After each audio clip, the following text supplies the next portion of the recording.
Conference organizers hoped for consensus amongst the countries discussing the treaty, but it took a vote to approve it. 122 states in favor, only one, the Netherlands, against.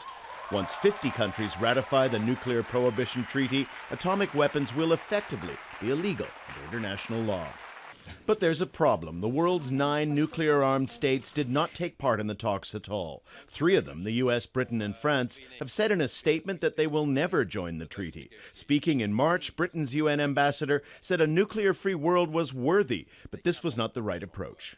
The British government firmly believes that the best way to achieve the goal of global nuclear disarmament is through gradual, multilateral disarmament negotiated using a step-by-step approach and within existing international frameworks. Backers of the agreement say once the treaty's in place and has wide acceptance, it may be possible to persuade or shame nuclear states to join. It will become part of international law, which then they can use and take to those 9 countries that still have nuclear weapons and say, international law says you can't have nuclear weapons, right? So you have to give them up now or decide that you will remain outside the structure of international law, and you have to decide how you want to deal with this.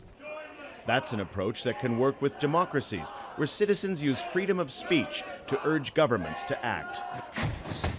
Critics wonder how to influence North Korea, a dictatorship, a country that's currently enhancing its nuclear and missile capability, or even Russia or China, where options to put public pressure on governments are restricted.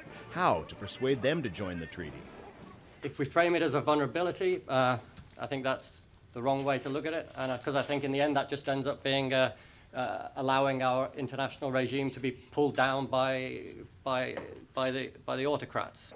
Other arms control measures, including treaties banning chemical and biological arms, have all faced early opposition, supporters say, but eventually became international law. One day they hope this attempt to ban nuclear weapons will follow the same path. It has a long way to go. Daniel Lack, Al Jazeera at the United Nations.